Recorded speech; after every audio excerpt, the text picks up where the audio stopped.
सोचिए, एक घना जंगल, हर तरफ सन्नाटा, और अचानक एक मासूम चीख से सब कुछ थम जाता है। एक नन्हा बंदर का बच्चा पेड़ से नीचे गिरता है, जमीन पर तड़पता है।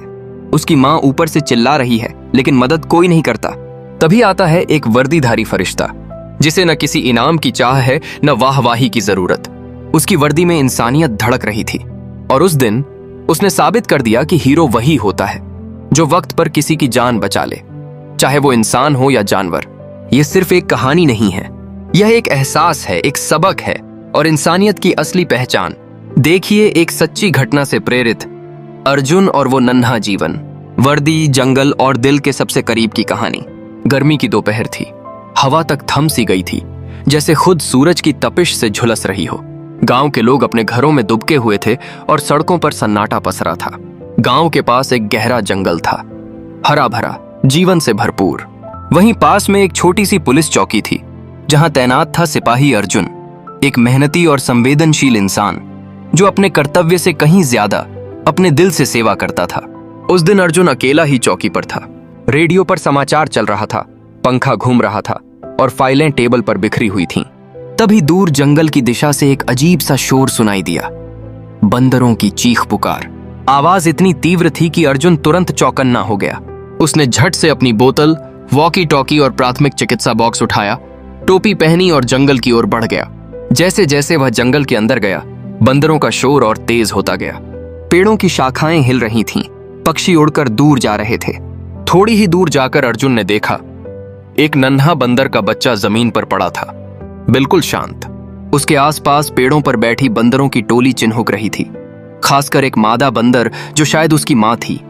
वह जोर जोर से रो रही थी, कभी पेड़ से नीचे आने की कोशिश करती, फिर डर कर रुक जाती। अर्जुन एक पल को ठिठक गया। वह जानता था कि बंदर बहुत उग्र हो सकते हैं, लेकिन उसने बिना डरे धीरे धीरे कदम बढ़ाया। उसके हाथ में प्राथमिक उपचार का बॉक्स था। वह शांत स्वर में बोला, जैसे किसी छोटे बच्चे को पुकार रहा हो, डर मत, मैं बस मदद करना चाहता हूं। बंदरों की आंखें चौड़ी हो गईं, वे चुप हो गए। अर्जुन ने बच्चा उठाया। उसका शरीर गर्म था, लेकिन वह मूर्छित सा लग रहा था। सिर में हल्की चोट थी, शायद पेड़ से गिरते वक्त लगी थी। सांसें धीमी थीं, लेकिन चल रही थीं। उसने तुरंत अपनी शर्ट से उसका सिर संभालते हुए धीरे से साफ किया, फिर उसे लेकर वापस चौकी की ओर दौड़ पड़ा। चौकी पहुंचते ही उसने वन विभाग को फोन किया और नजदीकी पशु चिकित्सक को बुलाया। कुछ ही देर में डॉक्टर आए। उन्होंने जांच की और कहा, चिंता मत कीजिए, समय रहते पहुंच गए, बस हल्की सी चोट है और थकावट, यह बच्चा बच जाएगा। अर्जुन की आंखों में संतोष था। उसने नन्हे बंदर को एक कंबल में लपेटकर प्यार से थपथपाया। कुछ घंटों में जब वह होश में आया तो उसकी आंखें धीरे धीरे खुलीं। वो कमजोर था, लेकिन अब खतरे से बाहर। अर्जुन ने पूछा, छोटे, घर वापस चलें? शाम ढलने लगी थी। जंगल में सूरज की किरणें छानकर नीचे आ रही थीं। अर्जुन उसी पेड़ के पास वापस पहुंचा, नन्हे बंदर को गोद में लिए, जैसे कोई पिता अपने बेटे को घर लौटा कर लाता है। जैसे ही वह पेड़ के पास आया, बंदरों की टोली फिर से सामने आ गई, लेकिन इस बार उनका व्यवहार अलग था।